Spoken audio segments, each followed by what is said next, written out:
Hello, everyone, and welcome to the Vinson Voice, a weekly magazine where we talk about what's happening in VA and at the Carl Vinson VA Medical Center here in beautiful Dublin and Lawrence County, Georgia. I'm your host, Dr. Frank Jordan, and we've got a great group of folks to talk to today. We're going to start off with one of my favorite people in the world, Mr. Burl Jimmerson, who's with the Disabled American Veterans, or DAV, which is the easiest way to remember. Mr. Jimmerson, how are you? Welcome to the show. I'm doing good. Now, you're a veteran, so tell us a little bit about that.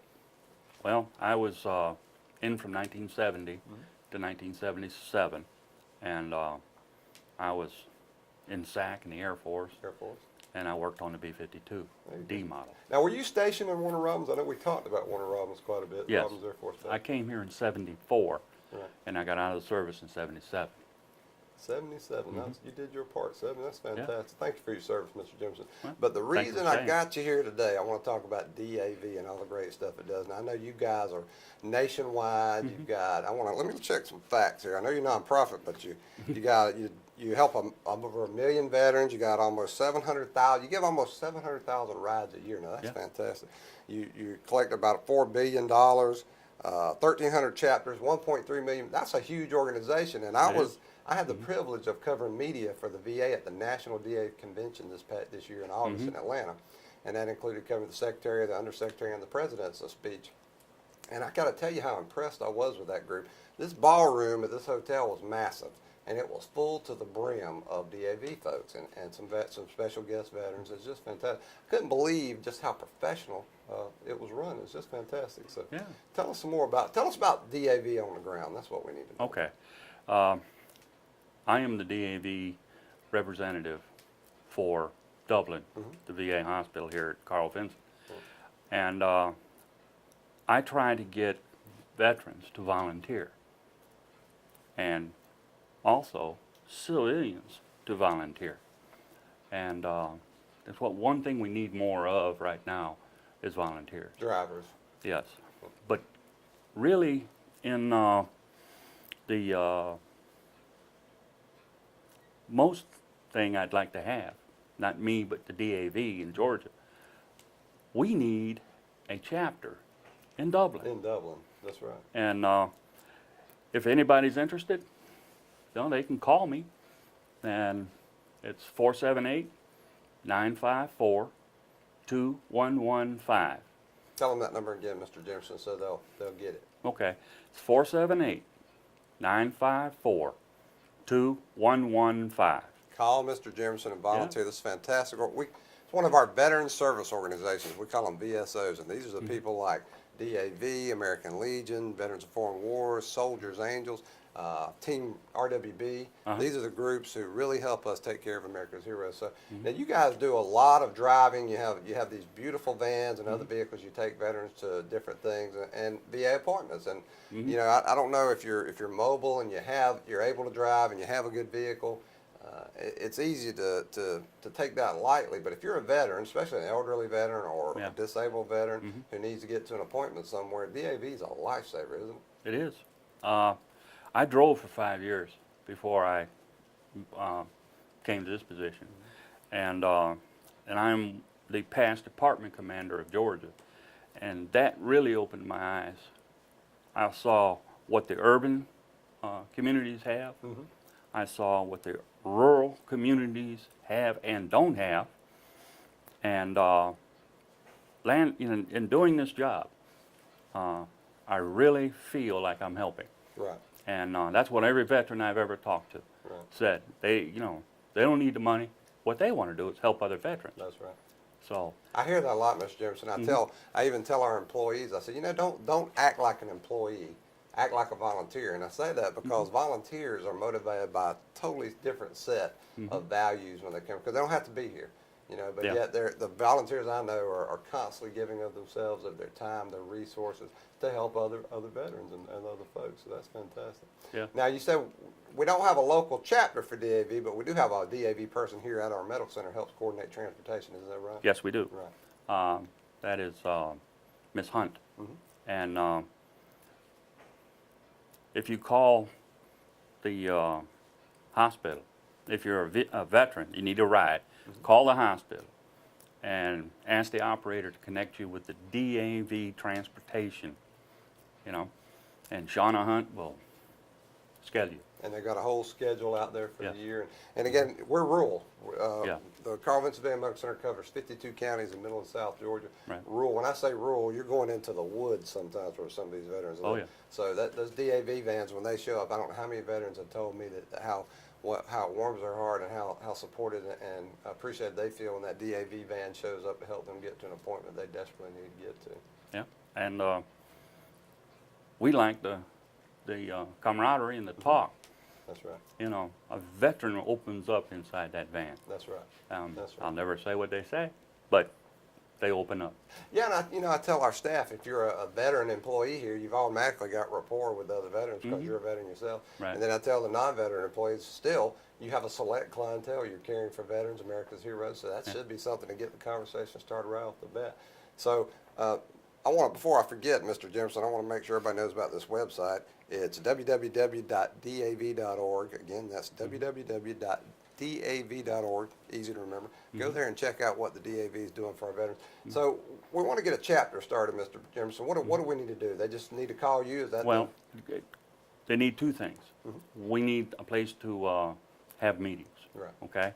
I've talked to the American Legion here, and they said they would be glad to offer. Once again, different organizations working Well, together. we all work together. That's right. You know, and I'm in Chapter 33 in Warner Robins, and we're in the double wide that's parked in the parking lot, off the parking lot, in the American Legion in Warner Robins on Watson Boulevard. That's fantastic. And you know, it's just we're all veterans. That's right. You know, and we help each other.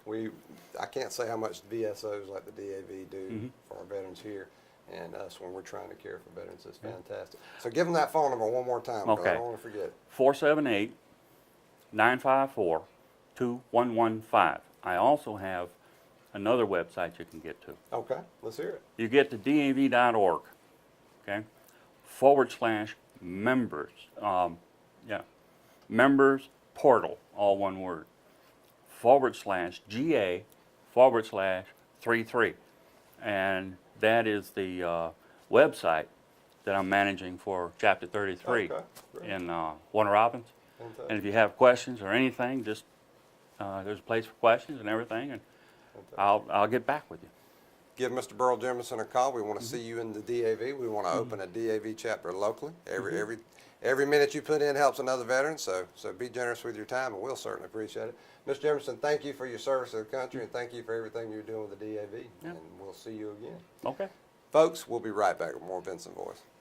When my husband experienced chest pain, I knew he had to go to the ER at Fairview Park Hospital because it had an accredited chest pain center. Chest pain isn't like a broken arm or a high fever. They treat chest pain like the serious condition it is, and they treat it fast. And it was a good thing we knew the difference because my husband was in cardiac arrest. Oh, I was fine. Now he is. Treat chest pain like chest pain. Choose the ER at Fairview Park Hospital. Folks, welcome back to the Vinson Voice. Now, my next guest here is Miss Samantha Powell. Now, Samantha is one of our pharmacy students, but we have beguiled her, so she's going to go on to do some other things and then hopefully come back as a pharmacy resident. What I wanted to do was introduce you to Sam and let her tell you about her experience and why she likes to work at the pharmacy. So, Sam, welcome to the show. Thank you. Now, tell these people a little bit about what you've been doing lately, and make sure you mention Georgia Southern and graduating from Georgia Southern. Right. We're both alumni. So. Right. I actually started Georgia Southern when I graduated high school here, and then I went in as a chemistry major, and so I graduated there in 2014. Right now I'm at South University School of Pharmacy in Savannah, and I'll graduate next June with my doctorate of pharmacy. PharmD, right? That right. was fantastic. I love to see a young person with a plan. I mean, Right. I love to see it. Now, your mom, Barbara Powell, is your mom. She's a friend of mine and my wife's. Shameless plug there. But she gave you a lot of guidance and helped you see get your plan together, right? And I say that because I think young people think sometimes they can just go out on their own and things will work out. But it's good to have supportive family and parents, right? Definitely. Her and my dad have been my biggest support system through everything. Like, they've trained me growing up and always pushed me to do my best. And they was always supportive at Georgia Southern. Whatever I wanted to do, they stood behind me 100%. And I told them I wanted to go to pharmacy back early in high school. And it was just, motivating me to do whatever I needed to do to get where I needed to be, and they've always been there, and I'm greatly appreciative That's of it. fantastic. Yeah, I feel like I got regular reports on you as you were growing up because Yeah. I hear through my wife Diane, who from your mom, the latest that you were up to, and your mom was so proud of you. And it made me proud to know that you had a young person out there who was dedicated to getting an education. Now, why pharmacy though, Samantha? You're a smart person. I know because I've heard you're a smart person. What made pharmacy interesting to you? So in high school, I was always interested in chemistry, and then I started researching some different medications and like how they work in the body and how they actually treat different disease states, and I was always interested in that. And so I went on as a chemistry major at Georgia Southern, and then it just the fact that I get to help people and then overcome these different illnesses and then just like see them progress from one state to another is just great to me. I've actually had experience with it at my job, and then I've done community service and Oh, wow. and all the other stuff. And while I was in school in Savannah, and even before I got to pharmacy school, so it's just great seeing like being an integral part of that care plan team. Yeah, and pharmacy's not the most glamorous field in the world, but it's so crucial because I know here we process hundreds of thousands of prescriptions every year, and our pharmacy folks got some of the best customer service I've ever seen. They got a system in there, and they know what they're doing, and they do so much better. They're the behind the scenes folks, but we could not make this happen without the folks in the pharmacy. Right. You guys got a huge organization there. So what about VA interest you? I mean, pharmacy makes my eyes glaze over. I don't know. But I kid because I tell people, it's those people we tend to call nerds who are doing that stuff and Right. doing the research and that kind of thing. They're the ones who make the world tick, and they're the ones who come up with the innovations and make the good things happen. So what is it about VA pharmacy that makes you want to be involved with us here? Well, growing up, my mom actually worked here whenever I was younger in the canteen, and so I was always like introduced to like the VA life. And then whenever I got interested in pharmacy, I came out here to volunteer, and then like I saw the system they had, and I saw like the family orientation that they have like Right. back there in the pharmacy, and it's great. I came here last year for one of my intermediate rotations, and I met everybody like as I got into my actual didactic curriculum and like knew what people were talking about instead of just volunteering. And after that, it's a great organization back there. Like you said, they definitely have a family aspect going on, and it just draws me into it because I grew up here and I want to give back to my community and everything like that. Yeah, it's interesting you mentioned the family aspect. I hold our pharmacy here up as a model for management because they do have that comfortable atmosphere. You feel good coming to work, and everybody seems happy and smile. I know because they smile. If people are smiling, something's going right. Yeah.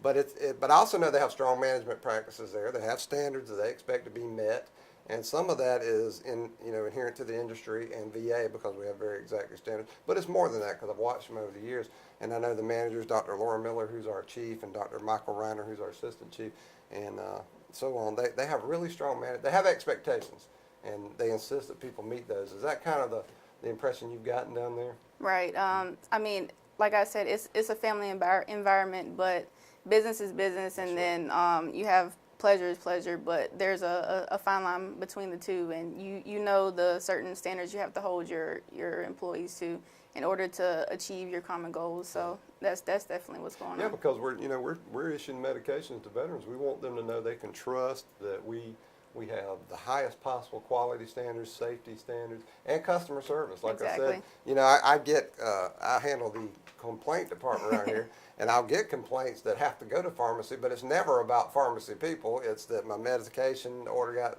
messed up somehow, or I need an alteration, and they actually have dedicated customer service folks down there, and they are fantastic.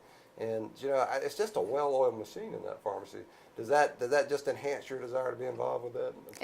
It does. I kind of saw it a little bit last year whenever I was here for my intermediate rotations, and just seeing all of that and like how well they operate and just the whole organization itself, it just draws me in closer. So hopefully, once I graduate, I'm gonna apply for residency, and hopefully, if things work out with the match program, I might be Well, here we next certainly year. hope it works out. I hope so, You're doing a too. great job. And the pharmacy, being a student and the residency program, these are fantastic programs for us because we get good people in, they get a look at what's going on, get a taste of VA pharmacy here in Dublin, and next thing you know, they want to work here. So that's good stuff. But it even goes further than that. You mentioned your mom worked here when you were a kid, and so you were exposed. And that's why I tell people, come volunteer.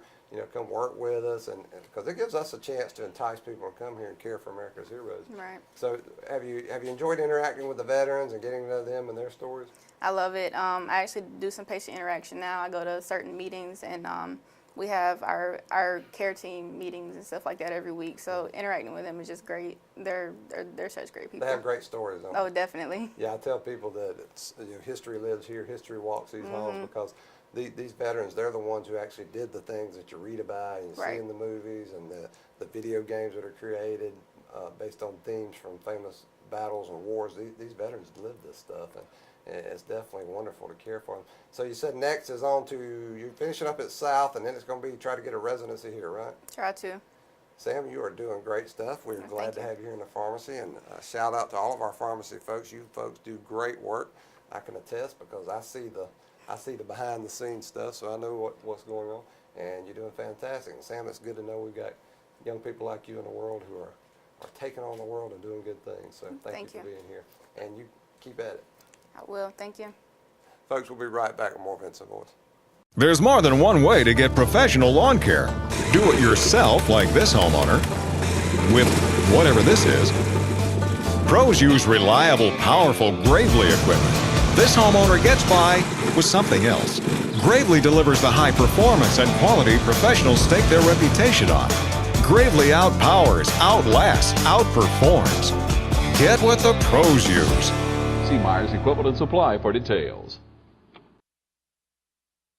Folks, welcome back to the Vinson Voice. Now, this next segment is very important to me because I was a police officer for 21 years, City of Dublin, Georgia, and Department of Veterans Affairs here at the Carl Vinson Medical Center.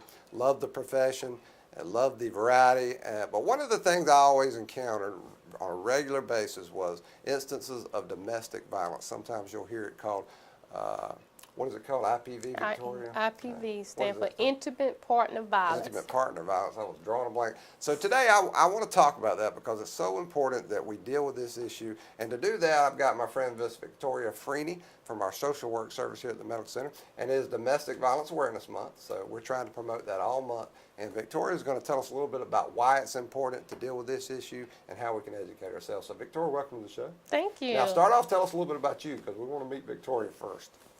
What do you know? Well, I came from mental health and now I'm here. So I've been here for 2 years at the VA. Right. I have a master in social work. I'm a Georgia alumni. I'm representing. There you go. Well, that's Georgia okay. We won't hold that against you. Everybody don't get to go to Georgia Southern, Victoria. Some people have Georgia to. Bulldogs. Well, everybody can't be a Southern Eagle, but that's okay. I threw you off, didn't I? You did. Let's get back to domestic violence awareness. That's right. So purple is domestic violence. There you go. So what we've been doing some little activities and some events, just trying to promote, make people aware. Because as you know, it's very prominent. It occurs in any type of relationship, whether it be heterosexual relationship or in same-sex relationship. Or just dating relationships. Sure. So it really doesn't matter. Rape and that whole phenomenon. All that. So just being aware, and people always ask why they don't get out, why the partner don't get out. There's plenty of reason why they don't get out. That's right. And it can be financially, and most of the time the kids, they don't want to leave their kids. So just educating them that there are programs, there are resources out there to help them. Now it becomes very dangerous when they do decide to leave. Yeah. And so they have to have a safety plan and how to get out. And that's the most important thing. And so just bringing aware of what things you can do when you do make that decision to get out. You can prepare a pack bag, a to-go bag, and have all your ID, cash, and all these things on hand. And it's also imperative, to have code words, so that you can give it to your family and friends, so that when you're in that violence relationship or in that act, you give that code word, and that will prompt them to call the police. So just being aware and bringing it out, because we're losing a lot of people's lives or getting killed. Yeah, and I think that, I think you mentioned you hit the nail on the head. When I was a police officer, I hear other officers sometimes criticize, especially females, it's usually female, the vulnerable are usually Right. the ones, or the perceived as vulnerable, are the ones who are victimized. And I'd hear other police officers say, well, why doesn't she just leave? Why doesn't she? And it's not that simple, because I remember thinking, even as a young police officer, well, that doesn't make sense, she's financially entangled here, but it's a little more insidious than that, because, no relationship, or at least rare that a relationship starts off bad. They all start off good. Right. Everybody's in love, and it's that kind of thing. So you get used to that person, and they're your emotional support, whatever, however minimal it may be. So next thing you know, you're in a relationship with somebody that has turned violent. That there might have been early signs, but it's kind of insidious the way it works out, right? Yeah, and it's good you said it, because sometimes they're what we call the cycle of abuse. Children learn from their environment, and they're exposed to it, and then they tend to seek out those kind of relationships. So somebody has to break that cycle. And so how we do that, we educate, we're referring to resources. Here, we have the women's veteran. I'm the IPV coordinator. My role is to link assess and link them to the resource in the community. We're referring to the homeless shelters, domestic violence shelter, or referring to a mental health service for individual therapy, and then there are support groups. Yeah, because I think a lot of victims of and it can be men. I don't want anyone to misunderstand. It could be anybody, right? Especially in same-sex relationships. But I think another thing that complicates it, makes it difficult for victims to get out, and is the isolation they can feel. They often feel like they're on their own. There's a stigma attached, and who wants to tell somebody that they're being abused? Right. Social stigma. So I think they feel isolated, and support like the groups you're talking about help to combat that, don't they? Right. And so that's something I'm working on, building this program. I just came into this role in June. Okay. With the VA goal is to educate staff and veterans about the program and get it built up, similar to what the MST, how we do the screening and assessment, and all that plays in domestic violence too. Because, even when you're married and you have, and when you say a woman said no, no means no, and that's still a form of domestic violence too. Some people think just because you're married that it's consensual, sometimes not, and that is a form of rape too. Right. So all that works hand in hand. We got this big event planned for Thursday. Yeah, talk about that. October 27th, we will have the Dublin High School Auxiliary Cheerleading, and the band has agreed to come and to lead this walk. And it just bring it all together, because our theme for this year is United in the Fight to End Domestic Violence. That's right. And so, and we're going to bring a close with the release of the balloons. And what Victoria's talking about is this Thursday, October 27th at 10 a.m. We got two events going on. We're going to kind of cross-feed them. We've got our first Dublin, Pink Out Dublin, that we're doing in conjunction with Fairview Park and the Dublin Lawrence Chamber of Commerce. And then we've also got our domestic violence awareness and breast cancer awareness walk here at the same time. So we're hoping to get all those groups together. We're going to take some pictures. We're going to do a balloon launch like Victoria said. Everybody is welcome. Come, bring the kids, bring your groups, church groups, school groups, whomever. We want everybody here to bring awareness to these issues, right?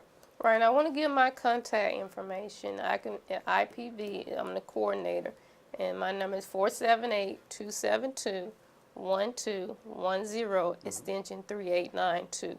You also can access, if you go through the Women's Veteran Program online to va.gov, and you can type intimate partner violence, the information there. And then you always go through the National Domestic Hotline as well. Yeah, and the resources are there. That's the thing. It's and there. Whether you're a veteran who you need Victoria's help or help here at the medical center, just go. If nothing else, folks, internet is there. It's a great age for getting the resources. Research domestic violence or intimate partner violence. There are so many resources out there that you can turn to get the help. And it's interesting you mentioned the plan. The people I have seen that successfully extricated themselves from their relationship with Victoria, they had a plan. They thought about it. They realized it was time. They got their plan together. They had the support in place, and they did it, and they never looked back. Right. Right. Victoria, I want to thank you for the good work you're doing here. Thank you for bringing awareness to domestic violence. Thank you and for having me. Keep up the good job. All right, thank you. Folks, we'll be right back with more Vinson Voice. I'm Marcus Clements with Clements & King Insurance. Are you a senior adult? Clements & King Insurance offers long-term care insurance. 1 out of 2 people over age 60 will spend some time in a nursing home before their death. We represent all the reputable companies. Call us for a quote for long-term care insurance.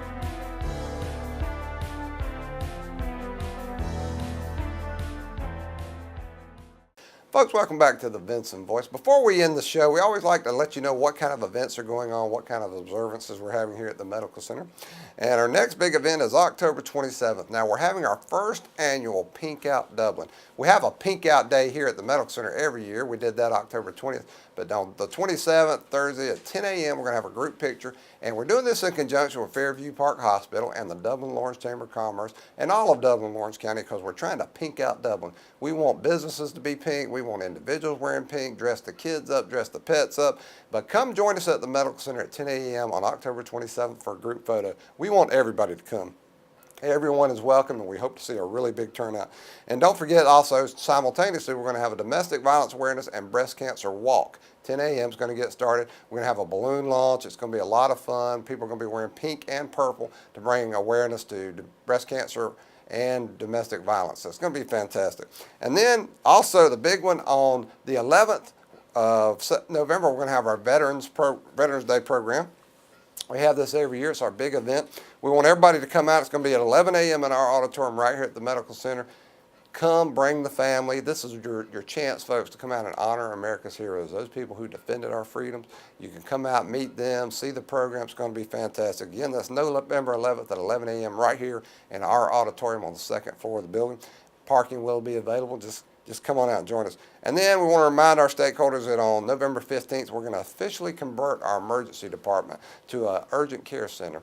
This has been a long time coming, but it's going to make things more efficient for our veterans and help them get the care they need, and even better, it's going to be fantastic. So again, the ED converts to urgent care center on November 15th.